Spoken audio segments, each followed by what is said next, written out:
Hello, नमस्ते.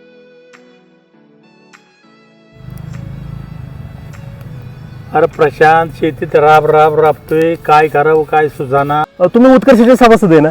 ऐक, अहो, उत्कर्षाच्या एवढ्या भारी भारी स्कीम आहेत आत्ता तुम्हाला सांगू का, लाडकी बहीण योजना आहे. महिलांसाठी 9.75% व्याजदर आहे, एक रकमी गुंतवणूक आहे. आणि गंमत माहिती का त्यातली, की महिलांचा एक सन्मान पण होतो आणि महिला पण आपल्या घरातल्या खुश राहतात. आता मला तुम्ही सांगा, आरडीचं अकाउंट येते काय माहिती का तुम्हाला? नाही माहिती. आरडीचं अकाउंट कधी उघडतो का आपण? नाही उघडत, पण करा. तुम्ही जर का तिथं गेलात ना, तिथला स्टाफ ना काउंटरला गेलात तरी तुम्हाला सगळी माहिती देतात. तुम्हाला शेतीसाठी भांडवल तर लागतंच आपल्याला, बरं शेतातलं म्हणजे काय आता आम्हाला एवढं कळत नाही, पण भांडवल लागणारच तुम्हाला. मग ऐन वेळेस कोणाकडे जायचं हो? त्यापेक्षा उत्कर्ष आपल्या पाठीशी. बरं, उत्कर्ष म्हणजे काय? आपलं गाव आपली संस्था. त्यामुळे जरा खरं तुम्ही उत्कर्षामध्ये जा, जरा माहिती घ्या त्यातली. तुमचं नक्की काहीतरी तुम्हाला त्यातनं आयडिया मिळेल बघा.